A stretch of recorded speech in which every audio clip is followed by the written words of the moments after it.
Olá! Na aula de hoje, iremos fazer uma revisão dos principais tópicos do nosso curso e estudar um caso real de um empreendedor e sua empresa. Como nós sabemos, o empreendedorismo é a força motriz de toda e qualquer economia, principalmente no país como o Brasil, onde mais de 90% das empresas são pequenas, movidas pelo sonho e objetivos de pequenos empreendedores. Mas afinal, o que é mesmo empreendedorismo?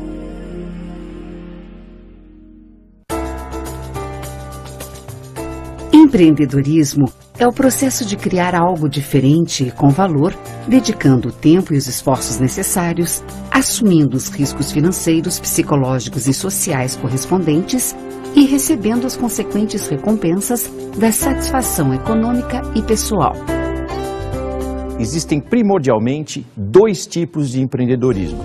O empreendedorismo de startup, que é aquele empreendedorismo quando você quer montar uma empresa baseada numa ideia que você viu que é uma oportunidade de negócio. Aí você faz um investimento, cria-se uma empresa e começa-se a ganhar dinheiro. Mas também temos o empreendedorismo corporativo, que é a aplicação das técnicas de empreendedorismo de startup no ambiente corporativo, feito por um empregado, um funcionário, apoiado pelo seu chefe e seus parceiros, para que você possa fazer mudança de estratégia, lançar novos produtos, mudar o ambiente de uma empresa. Nada disso é possível, e a gente viu isso durante o nosso curso, sem que seja feito um plano. O plano de negócio talvez seja a coisa mais importante do empreendedorismo, porque ele descreve todos os passos que a sua empresa e o seu empreendimento, seja ele um negócio próprio ou dentro da sua companhia, vão ter que dar para que você consiga atingir o objetivo desejado.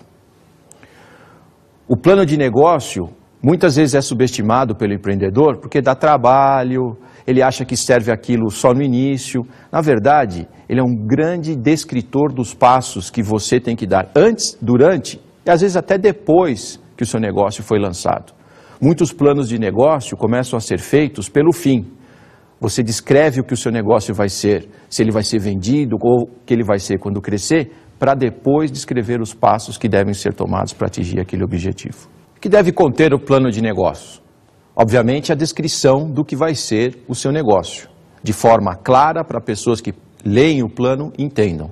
Mas também deve conter parte financeira, quanto de dinheiro vai precisar, quanto de dinheiro vai gerar, quem vai fazer parte do negócio, os sócios, os produtos e serviços que vão ser ofertados, os mercados, descrição de quem são os concorrentes, se eles são existentes ou possam vir a existir. Muitas vezes um negócio não tem concorrente no início, mas o simples fato de lançar aquele negócio vai criar concorrente.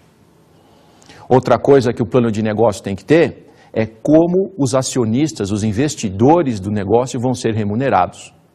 Isso pode estar incluído na parte financeira, mas eu sugiro que seja feita uma parte separada, que fique bastante clara para quem vai analisar o plano de negócio, possa entender sem que você tenha que dar muitas explicações. Dentro do empreendedorismo, é muito importante a parte técnica, ou seja, como montar o negócio, o planejamento, a forma com que você vai gerenciar. Mas tudo isso só é possível se você tiver um comportamento empreendedor. E o que é um comportamento empreendedor? Basicamente, o empreendedor é uma pessoa que aceita tomar determinados riscos em troca de um benefício, de uma compensação, de uma remuneração. Se você não tem suscetibilidade a riscos, ou seja, você não gosta de ter riscos, provavelmente você não vai gostar de ser um empreendedor. Porque a vida do empreendedor basicamente é tomar riscos e receber recompensa quando as coisas saem certas. Preste atenção que eu disse quando as coisas saem certas, porque nem sempre elas saem.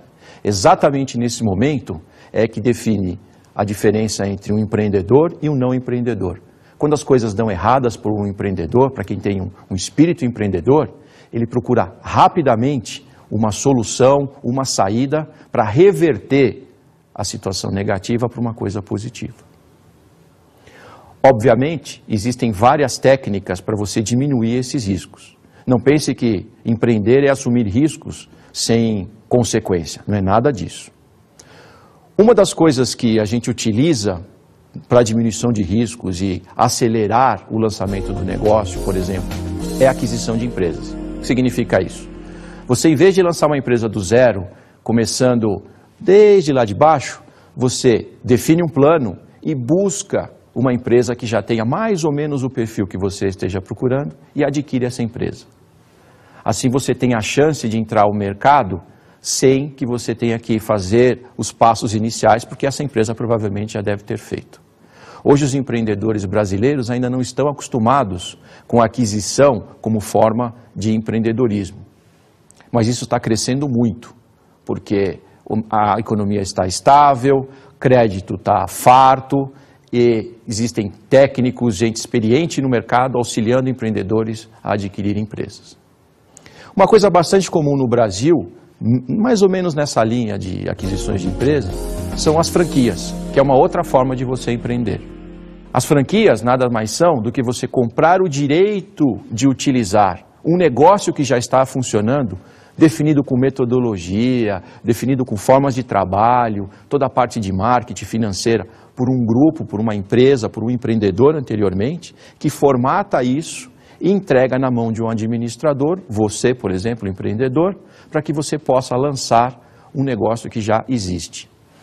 Quais as vantagens de você utilizar uma franquia?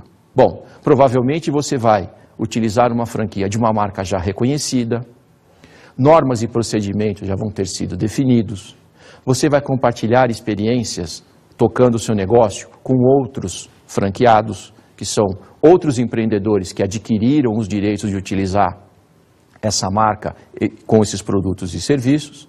Isso facilita muito a vida de quem quer empreender, principalmente quem quer empreender pela primeira vez.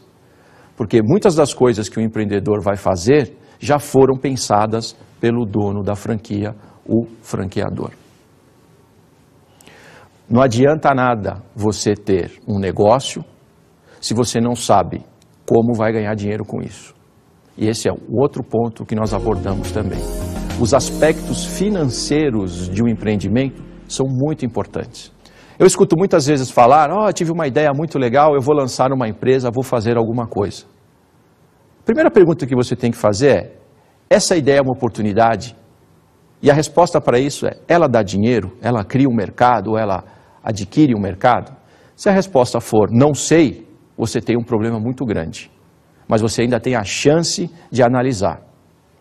Mas se a sua resposta for não, não perca tempo. Por melhor que a sua ideia possa parecer, se ela não tiver a parte financeira endereçada, não serve como empreendedorismo. Portanto, os aspectos financeiros de um empreendimento devem ser muito bem analisados, abordados, planejados e principalmente controlados pelo empreendedor. Muitas vezes eu vejo o empreendedor fazer um plano financeiro com auxílio de consultores, amigos, técnicos, pessoas que entendem de consultoria financeira, mas depois esquecem de controlar. Fica lá no papel. O aspecto financeiro ele deve ser levado durante toda a vida do empreendimento. Pode parecer uma coisa meia chata, mas é vital. E a propósito, não é nem um pouco chata. Não há nada mais gratificante do que ver o seu negócio dando dinheiro. E para você saber se o seu negócio tem que dar dinheiro, você tem que controlá-lo. Tudo isso só é possível se você fizer dentro das normas, regras e leis do mercado que você atua. Outro aspecto muito relegado ao segundo plano por empreendedores iniciantes é o aspecto legal. Eles saem fazendo negócio, não sabem que tipo de impostos eles têm que pagar, que contratos eles têm que fazer, quais são as responsabilidades jurídicas e legais deles, porque simplesmente não foram procurar auxílio para fazer isso. Eu tenho uma definição clara para o empreendedor que começa a fazer o negócio e não se preocupa com o aspecto legal. Loucura. Quem monta um negócio e não presta atenção nas questões legais está criando um problema muito grande para si próprio. Por quê? Porque mais cedo ou mais tarde você vai ter que cumprir com as obrigações legais que o mercado, que o governo, que as instituições exigem.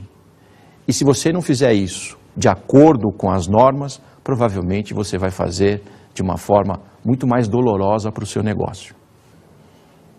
A forma correta de um empreendedor não criar problemas para si próprio, não se preocupando com o aspecto financeiro e com o aspecto legal, é ele utilizar a ajuda de advogados e contadores.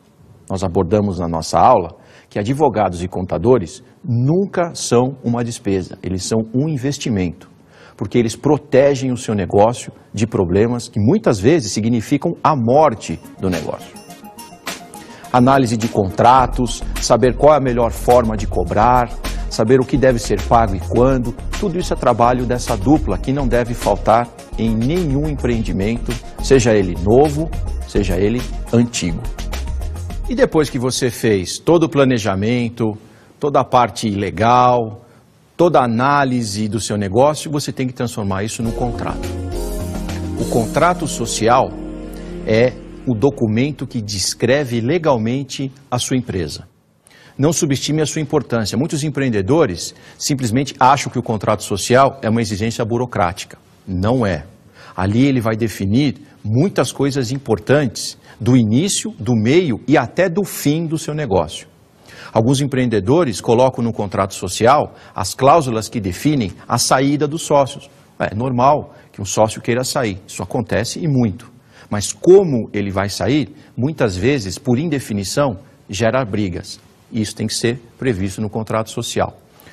Nesse documento, você tem que ter o que faz o seu negócio, o nome dele, aonde ele vai estar localizado, que tipo de serviço e produto ele vai ofertar, quem são os sócios e qual a participação de cada um, quem gerencia, quem não gerencia, e uma série de outras coisas.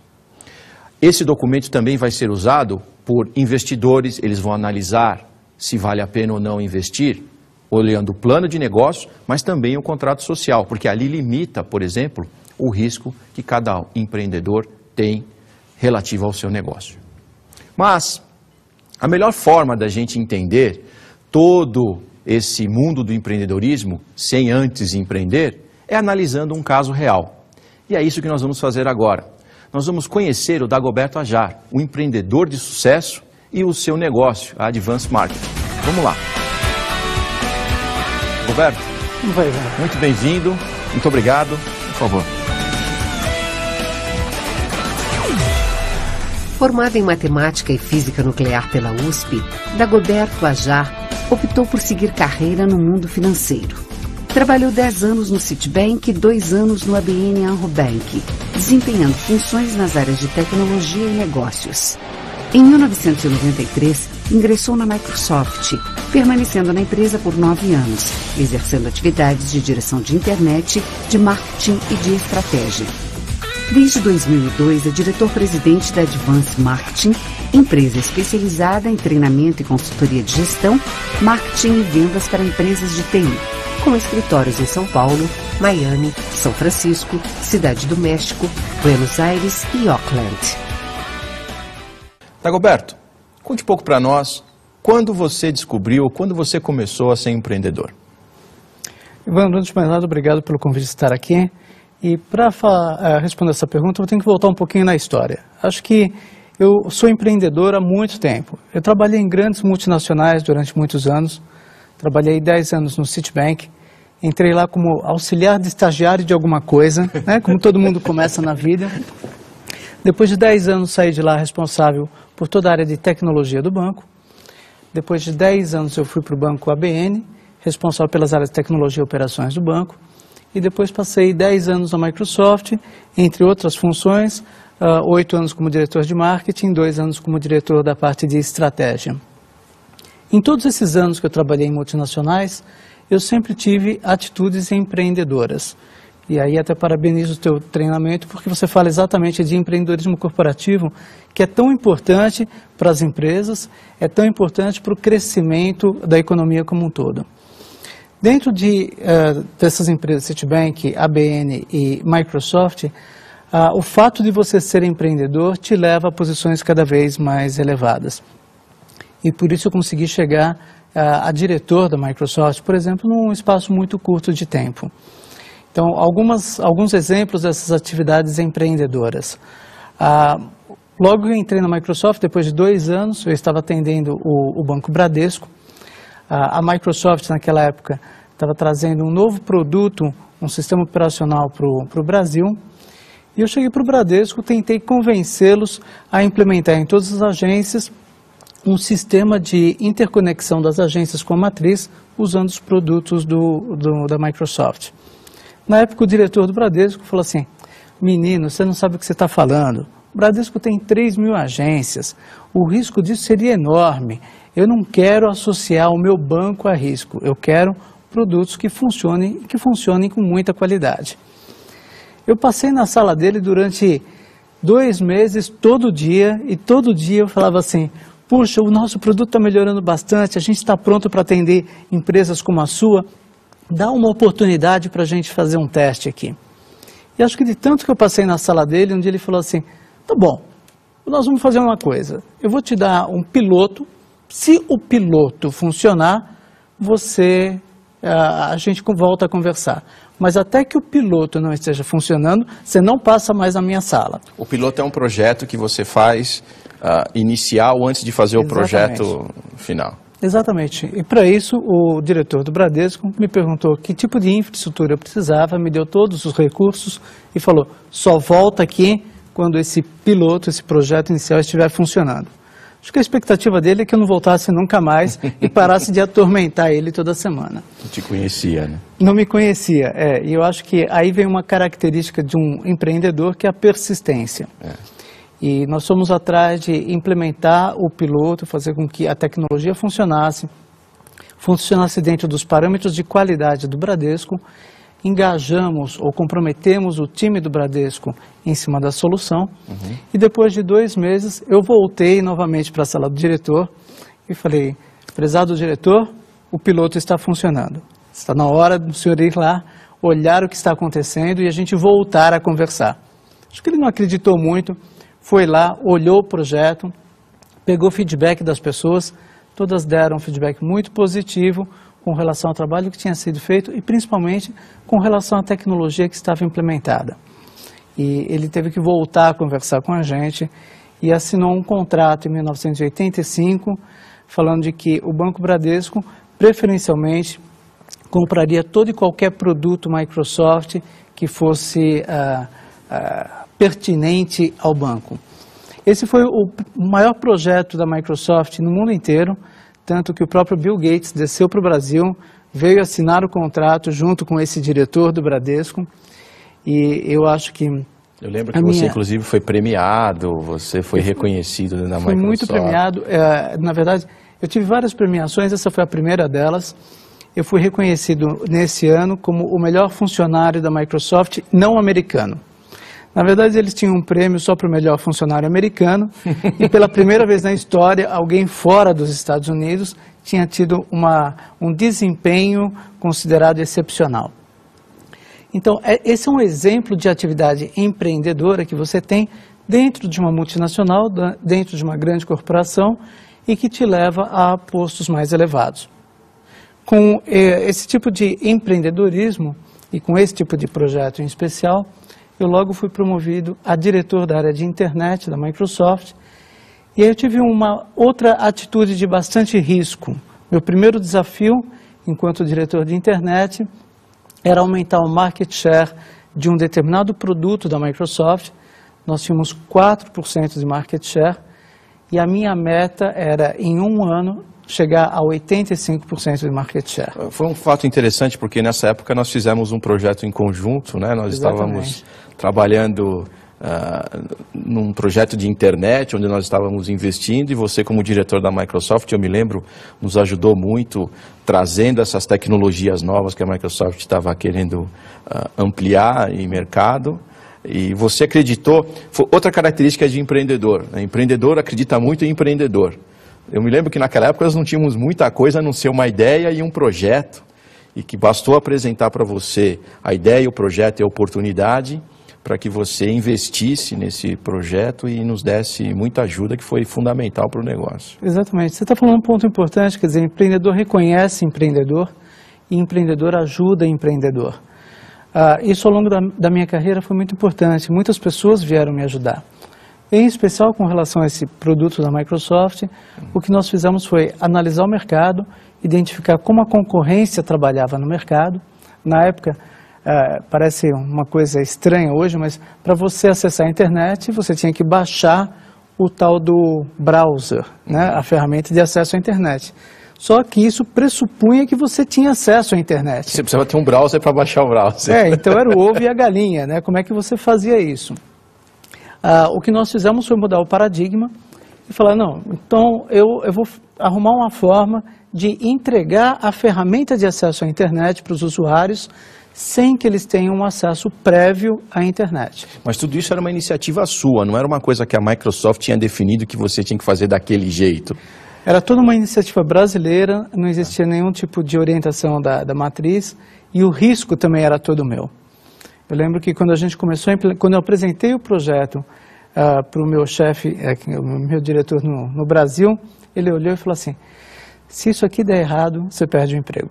Se der certo, a gente divide o bônus. Se der certo, a gente volta a conversar. E eu acho que você fala isso muito bem. Característica de empreendedor é assumir risco. Risco controlado.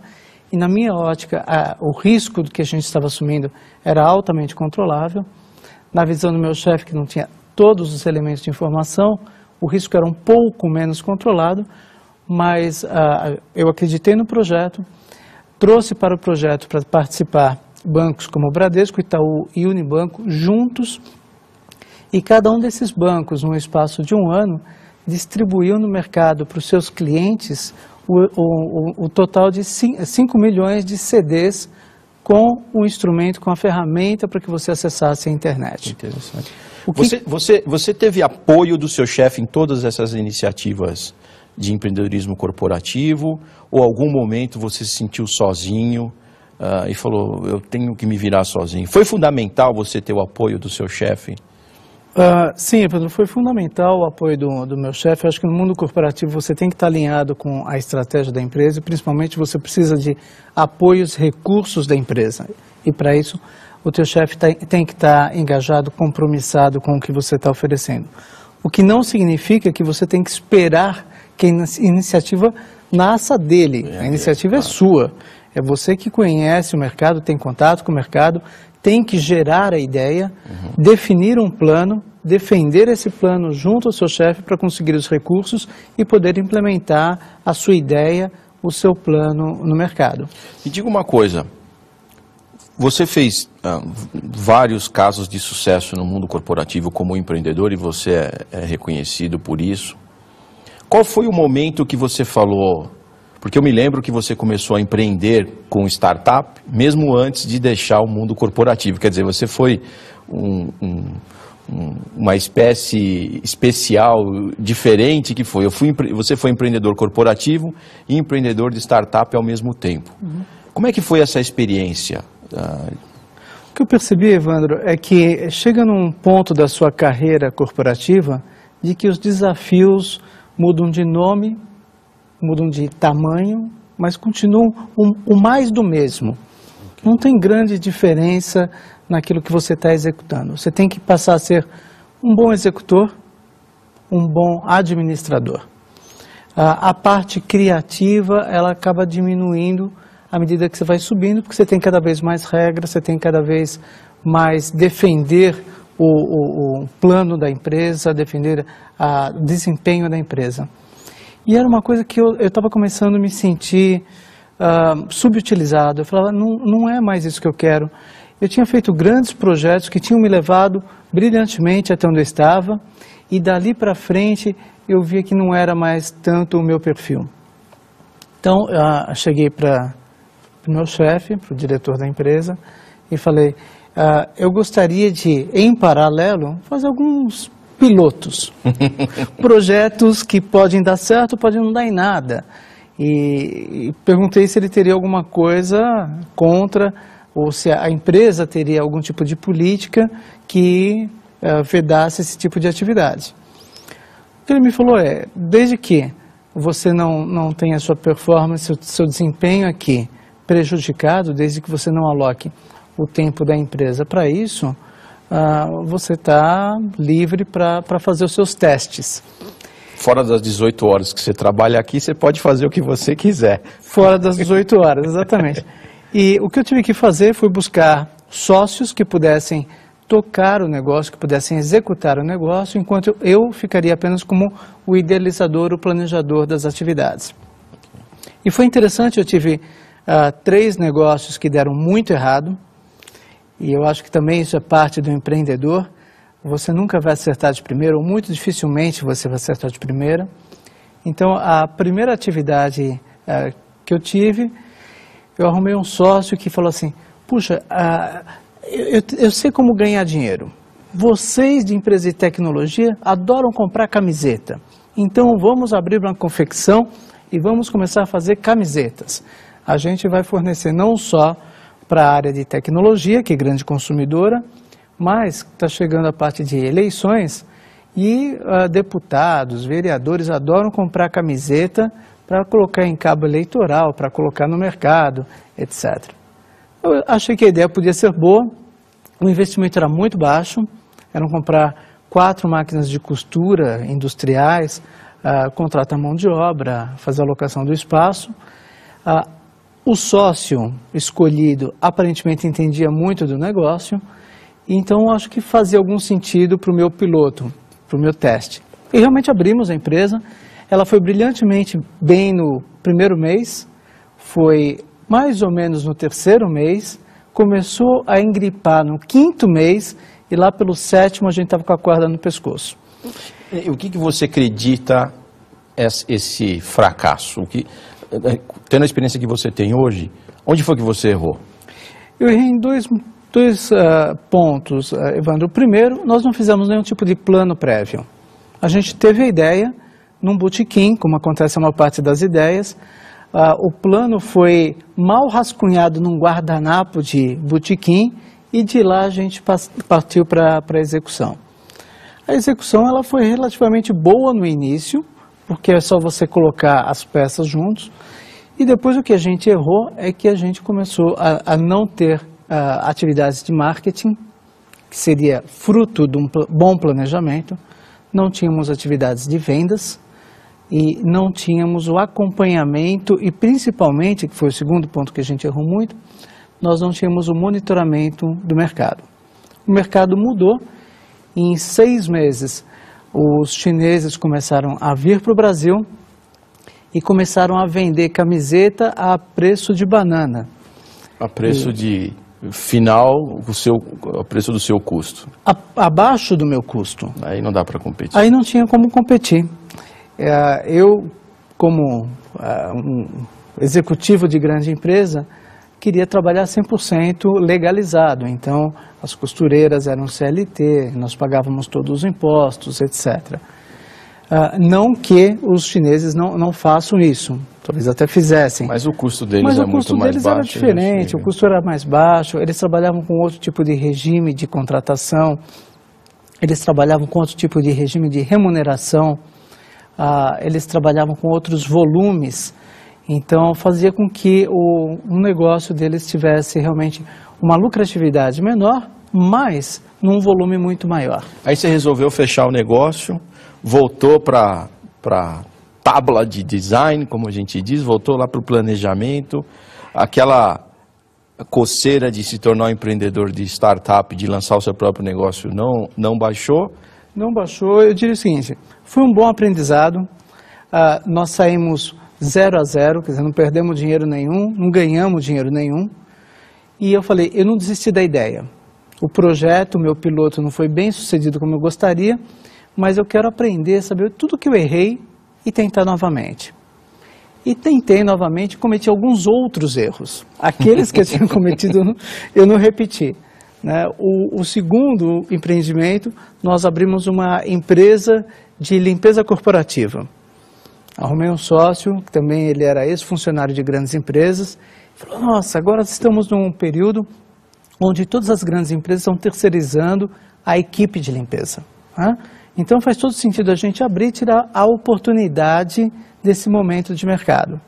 Fizemos isso, investimento também relativamente baixo, compramos um monte de produtos de limpeza, contratamos uma série de empregadas para fazer a limpeza e começamos a procurar empresas que pudessem nos contratar. E aí nos deparamos com um problema que a gente não tinha visibilidade, que é o fato de eu ser ainda funcionário de uma grande empresa e o fato dele ser ex-funcionário de grande empresa não significava absolutamente nada.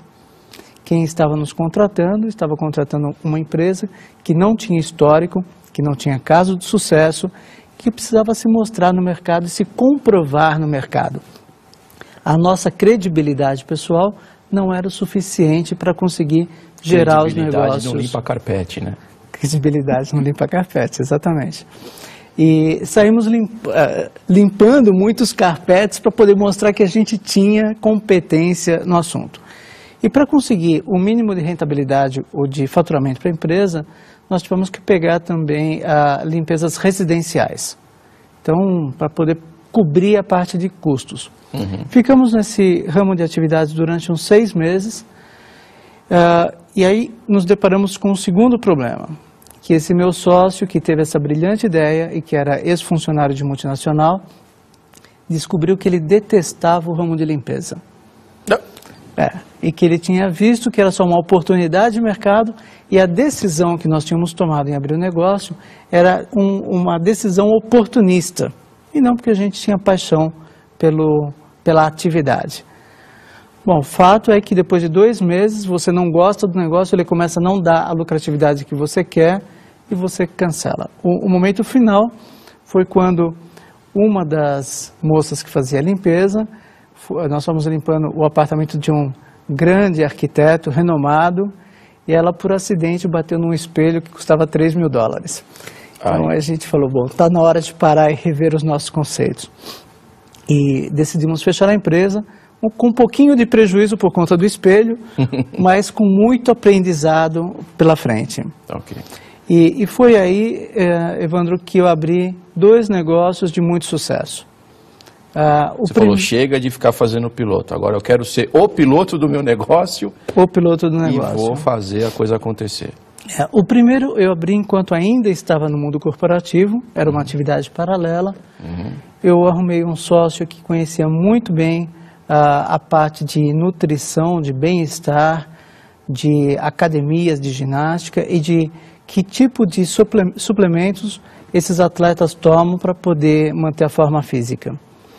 Nós estudamos muito mercado, visitamos muitas academias, visitamos muitas lojas que vendiam esses produtos, fomos aos Estados Unidos falar com os distribuidores, fizemos uma análise de por que as pessoas no Brasil consomem, como consomem, de que forma consomem, quando consomem. Ou seja, você fez um planejamento para esse negócio, coisa que você não tinha feito nos outros 2. Exatamente. Eu investi 6 meses de tempo em planejar, em analisar o mercado, saber quais eram as nossas chances, o que a gente devia fazer para ter sucesso e principalmente pegando todo o aprendizado dos meus 2 fracassos para poder abrir esse negócio. Eu acho que alguns aprendizados que a gente teve que foram importantes foi a escolha correta de um sócio, a escolha de um sócio que tivesse paixão pelo negócio que nós estamos montando, que tivesse muito conhecimento do negócio e acho que isso é um fator decisivo, porque no começo o dono vai trabalhar mais do que qualquer funcionário e vai ganhar menos do que todos eles. Combinados. Todos combinados. Então você tem que ter paixão, você tem que acreditar naquilo que você está gerindo, naquele negócio que você está começando. E principalmente você tem que dar, você é o capitão do navio, você tem que dar as diretrizes. Se você não conhece o negócio, fica muito mais difícil. O planejamento nos deu muita segurança para abrir esse negócio e abrir da forma correta. Então, abrimos a loja num ponto que foi previamente estudado, analisado. A loja começou já com um porte bastante interessante. Nós estamos na época com 700 produtos diferentes na loja. Em 6 meses nós chegamos para 3.000 produtos. Eu acho que descobrimos uma regra do jogo bastante interessante e faz parte do modelo empreendedor ou inovador. Descobrimos que todos os nossos concorrentes compravam a prazo e que por isso eles tinham uma negociação desfavorável com os distribuidores. Nós conseguimos, por conta de alguns empréstimos e alguns aportes pessoais, ter capital para poder fazer as compras à vista e com isso consegui redução significativa no preço de compra. Ou seja, o planejamento financeiro foi fundamental para criar um diferencial competitivo para o seu negócio, ou seja, ser melhor que os seus concorrentes. Exatamente.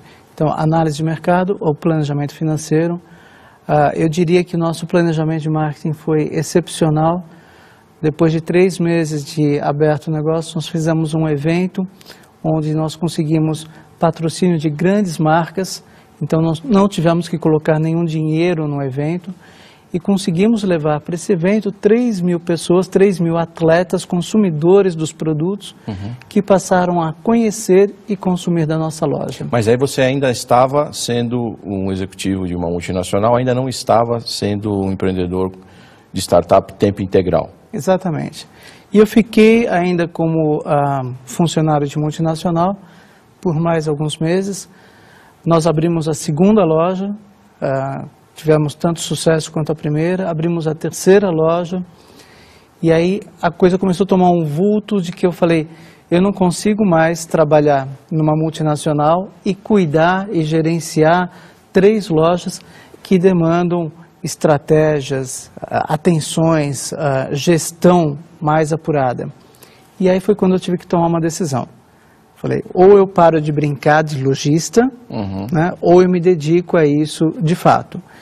E aqui a gente já tinha uma segurança financeira, inclusive muito atrativa, que poderia me fazer facilitar toda a decisão. E coincidentemente, eu estava num período na grande empresa, onde eu estava já vislumbrando a oportunidade de uma outra grande oportunidade, né? Que era a parte de fazer treinamento nas áreas de gestão, marketing e vendas para empresas que vendiam os produtos da Microsoft, para as revendas da Microsoft.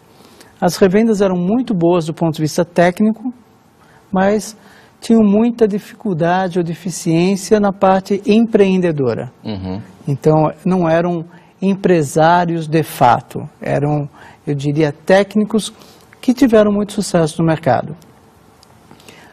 Eu resolvi, nesse momento, abandonar a carreira empresarial, a carreira, corporativa, o que foi um grande trauma para a família, né, porque você chega em casa... É um grande trauma para todo mundo acha que... Todo mundo acha que se enlouqueceu. Se você só é seguro se você estiver trabalhando numa grande empresa multinacional, principalmente você, um executivo de sucesso.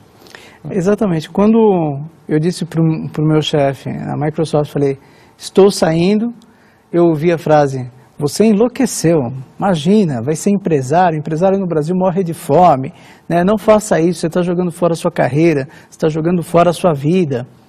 Aí cheguei em casa, comuniquei a mesma coisa, ouvi exatamente as mesmas palavras. Então, durante alguns meses, todo mundo achava que eu tinha enlouquecido. Mas eu acreditava muito no meu sonho, no sonho de ser empresário e aprender e ter desafios com esse meu sonho. Foi aí que você então lançou a Advanced Marketing? Foi. Durante algum tempo eu fiquei com as 2 atividades, tanto as lojas quanto a Advanced Marketing. Ao longo do tempo nós vimos uma excelente oportunidade de venda das lojas. Era uma janela de oportunidade única, ou a gente pegava aquilo naquele momento, ou a gente não conseguiria o dinheiro que estava sendo proposto.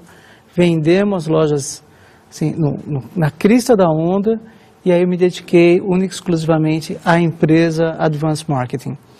A Advanced, ela nasceu em 2001, nasceu desse sonho de levar conhecimentos para os empreendedores ou empresários em áreas que eles tinham muita carência, nas áreas de gestão, marketing e vendas. Eu contei já com um bom apoio. Um dos primeiros clientes que eu tive, na verdade o segundo cliente que eu tive foi a própria Microsoft. O meu chefe virou para mim e falou, bom, você deve acreditar muito no que você está oferecendo. Você saiu da empresa para fazer isso, então nós vamos lhe dar um voto de confiança. Vamos escolher algumas poucas revendas para que você faça esse seu trabalho e mostre a competência. E foi exatamente o que eu estava precisando, porque eu tinha visitado já muitas outras empresas, um deles dono de uma grande revenda no Brasil, muito meu amigo, E fui lá, apresentei todos os produtos da Advanced Marketing. Ele virou e falou assim: Dago, adoro você, adoro o seu trabalho, adoro o que você está apresentando, mas aqui nós temos uma política. Eu só posso contratar empresas que tenham 3 casos de sucesso. Aí eu virei e falei assim, peraí, mas parece aquela coisa de estágio, né? Vamos limpar de novo o carpete para mostrar o nosso valor. E eu percebi de que o fato de ter sido da Microsoft não significava muita coisa. Abria algumas portas, mas não garantia o leite das crianças, não garantia o contrato fechado. Então nós tivemos que fazer algumas atividades de marketing. O fato de ter conseguido essa oportunidade da Microsoft me ajudou bastante com isso. Aí consegui que uma das empresas, uma das revendas, fosse o meu primeiro cliente, desse uma oportunidade para a gente montar um plano de marketing, desde que de graça. Eu acho que para começar é o investimento necessário. Eu ainda fiz uma negociação, falei, bom, eu faço de graça, desde que você dê um grande depoimento, depois que a gente acabar o trabalho, falando de como foi o trabalho e do seu contentamento a respeito do trabalho. Você também acabou fazendo um contrato com a própria Microsoft, né? Foi interessante que a Microsoft também acabou, você deixou de ser funcionário para ser prestador de serviço para eles, e isso demonstrou que o relacionamento era muito bom mesmo depois da sua saída. Isso que é um fato que nem sempre acontece. Às vezes o funcionário sai com uma relação estremecida com a empresa. Não foi o meu caso. A Microsoft acabou me contratando, e até um fato interessante, esse meu chefe virou para mim e falou assim, bom, eu realmente acredito em você porque você saiu da empresa para perseguir uma ideia. Então essa coisa de fazer treinamento para revendas deve realmente ser muito bom, né? Falei, sim, eu acho que a gente acredita. Ele me deu como um piloto, né, algumas poucas revendas para que nós fizéssemos o trabalho de planejamento estratégico, e que com esse planejamento deveria aumentar o desempenho das revendas. Nós fizemos o planejamento de maneira presencial, mandamos consultores em cada uma dessas revendas, sentamos com os diretores, sentamos com o presidente da empresa, estruturamos toda a empresa do ponto de vista administrativo, gestão, marketing, vendas, toda a parte de recursos humanos, a capacitação dos profissionais, e tivemos a medida de, depois de 6 meses de implementado o projeto, que o aumento de vendas dessas revendas foi de 35% acima da média de mercado. Poxa. Isso causou um impacto muito interessante dentro da própria Microsoft, eles gostaram muito do resultado e nos convidaram para estender o projeto para fazer o planejamento estratégico para 300 revendas no Brasil. Fazer planejamento estratégico de uma única vez para 300 revendas, você sabe muito bem, eu precisaria contratar um batalhão de consultores, preparar todo mundo, e o custo de viagem pelo Brasil seria inviável para um projeto desse tamanho. E foi aí que nós tivemos a ideia de criar o treinamento e a consultoria através da internet. Isso é uma coisa interessante, né? Surgiu um problema em que muitas pessoas iriam parar, iam falar, não, eu não tenho como continuar, não dá para fazer, e você fez desse limão uma limonada, né? Outra característica do empreendedor. Exatamente. Vê um problema, já fala, oba, problema tem solução, é comigo mesmo. Exatamente. E eu fui à Microsoft e falei, a forma que nós temos de resolver o problema que vocês colocaram, a um custo que seja competitivo e vantajoso, é de fazer isso usando a internet como forma de chegar até as revendas que estão espalhadas pelo Brasil como um todo. Aí, novamente, eu ouvi uma frase que empreendedor ouve muito, você está louco, imagina, isso não funciona. Né? Não faça isso, né? Vai dar errado. E aí eu falei, bom, mais uma vez falando que eu estou louco, então eu devo estar no caminho certo. Né? Então, fizemos toda a infraestrutura para suportar a ideia de fazer a consultoria pela internet. Fizemos um teste, um piloto em uma única revenda. Tivemos uma aceitação e um desempenho tão bom como se a gente tivesse feito de maneira presencial. E aí fizemos para as 300 revendas. Depois de um ano de implementado o projeto, nós tivemos uma métrica de 30% de aumento de faturamento acima da média de mercado. Ou seja, deu retorno financeiro lá no... Deu um retorno financeiro impressionante. A Microsoft ficou muito satisfeita com o resultado e aí nos convidou para fazer o projeto em toda a América Latina. Me diga uma coisa, Dagoberto, uma das características que eu reparei na sua história é que você rapidamente aprende com os seus erros. Algumas pessoas fazem isso naturalmente, outras pessoas precisam de auxílio.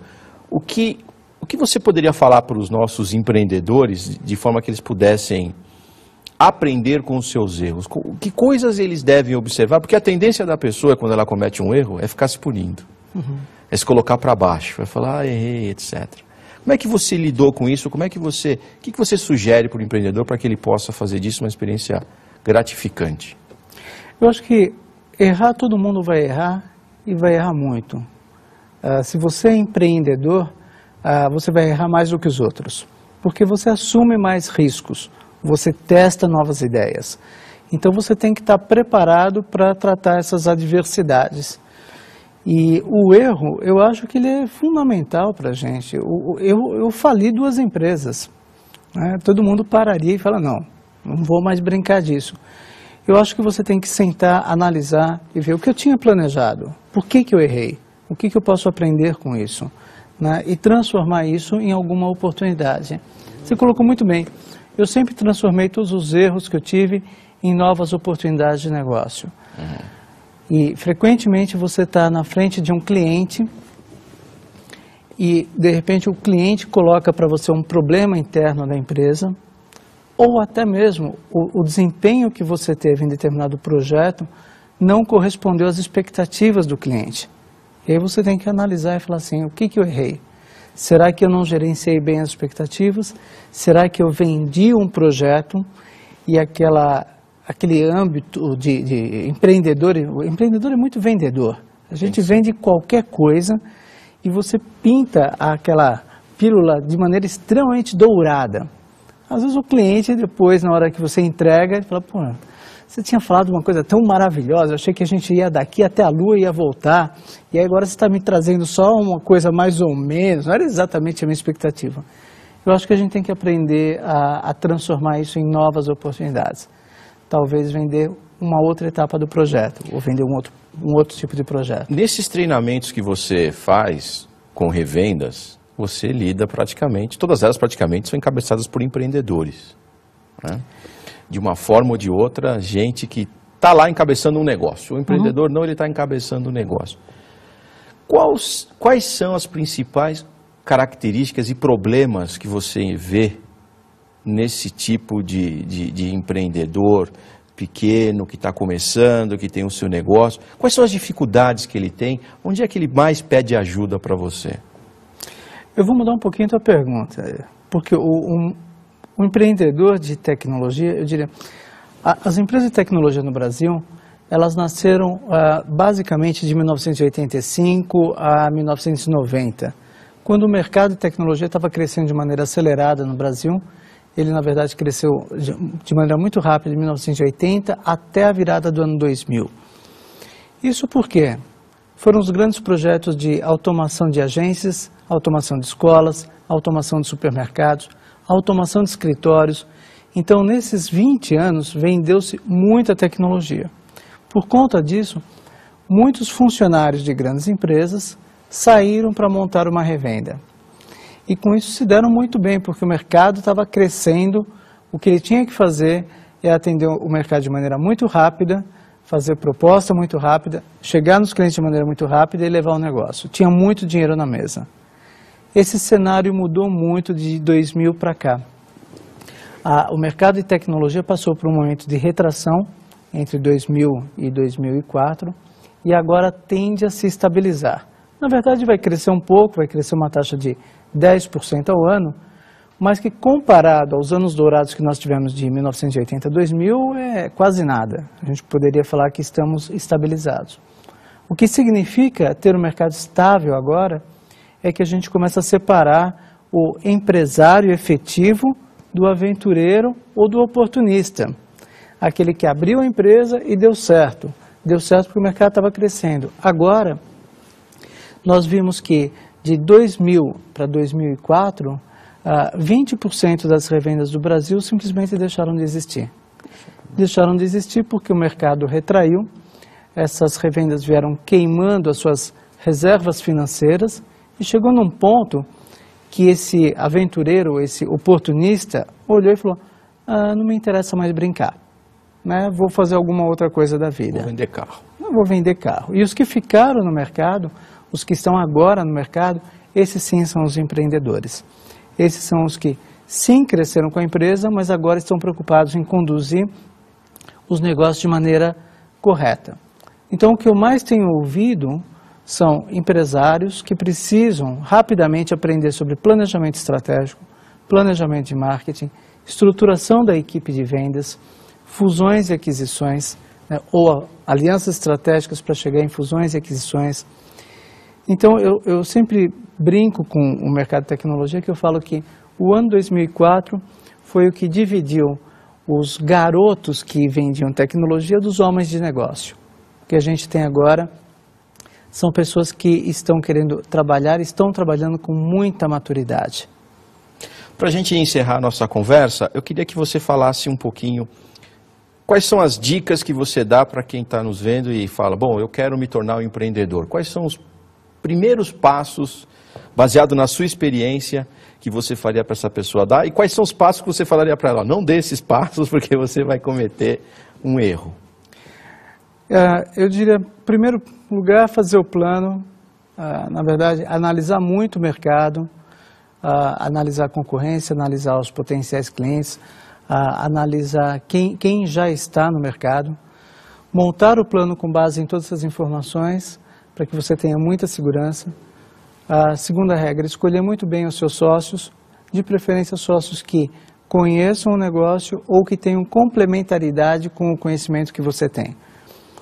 Eu vejo muitos clientes que nós temos, onde todos os sócios fizeram a mesma faculdade, onde todos os sócios têm exatamente o mesmo conhecimento. E aí faltam habilidades que são importantes para fazer a gestão da empresa, faltam habilidades de recursos humanos, ou de finanças, ou de gestão, ou de marketing, ou de vendas. São todos excelentes técnicos. Então, acho que escolher bem o sócio, ele é fundamental. Escolher bem o sócio é como escolher bem uma pessoa para casar, né? Escolher bem a sua esposa. Não significa que você não pode se divorciar lá na frente. Pode, mas divórcio custa caro para chuchu. Então é bom escolher antes, né? E ter tudo no seu contrato social, ter tudo no papel, todas as cláusulas de saída caso elas sejam necessárias. Outro ponto que eu acho fundamental, o empresário e o empreendedor não pode pensar pequeno. Ele tem que começar pequeno, mas ele já tem que estar pensando num horizonte de 5 anos, o que eu quero ser quando eu crescer? Como é que eu vou fazer para crescer? Como é que eu vou conduzir essa empresa a ser uma empresa de sucesso? Né? Como é que eu vou fazer para que eu tenha market share, que eu tenha domínio de mercado? Como é que eu faço para ser o melhor em alguma coisa? Como é que eu crio os meus diferenciais? Outro ponto que é fundamental é como é que eu estabeleço uma carteira de clientes, como é que eu me coloco no mercado e, principalmente, que foi o que eu aprendi muito, como é que eu ganho o primeiro cliente, né? E como é que eu vou crescer a partir dali. Eu diria, assumir risco é parte inerente de qualquer negócio, qualquer empreendedor, qualquer empresário. O empresário de sucesso que faz é analisar muito bem o risco e calcular o risco. E isso diferencia o empresário do aventureiro. O aventureiro pega um sonho, leva para frente e o sonho pode ou não dar certo. O empreendedor faz com que tudo dê certo, né? E eu aprendi isso, tive que falir 2 negócios para aprender de que a gente pode do limão transformar em limonada, desde que você tenha paixão no que você está fazendo, desde que você conheça muito bem o que você está fazendo. Ou seja, você diria que não entrar no negócio que você não tem conhecimento e não tem a paixão seria um passo que um empreendedor ou um pretenso empreendedor não deveria dar. Eu acho que aí você não é empreendedor, Evandro, aí você é investidor. né? Então você pega, aporta o capital num negócio, para isso você analisou bem o negócio, para isso você analisou os riscos, mas você não vai tomar parte executiva do projeto. O empreendedor não, o empreendedor ele fica muitas noites sem dormir, ele fica pensando nas oportunidades, ele dorme, mas com um caderninho do lado, porque tem um monte de ideias durante a noite. No dia seguinte, ele pega e muda um monte de coisa na empresa. O empreendedor é aquela pessoa que ninguém quer que ele saia de férias, porque nas férias ele gera tanta ideia que quando ele voltar, bota todo mundo para trabalhar em 220, né, em ritmo acelerado. Eu acho que essa é a característica do empreendedor, diferente do investidor. Muito obrigado. Dagoberto, para quem está nos vendo, se quiser entrar em contato com você... Para quem quiser entrar em contato comigo, o meu e-mail é dago@advancemarketing.com.br. O nosso site é www.advancemarketing.com.br. Será um prazer responder perguntas dos seus alunos, de quem está nos assistindo. Será um prazer que eles acessem o nosso site e saibam mais dos nossos produtos. E foi um prazer estar aqui com você. Dagoberto, muito obrigado. O que a gente viu é que paixão é uma característica muito importante nos empreendedores. Seja apaixonado pelo seu negócio e você terá muita chance de ter sucesso.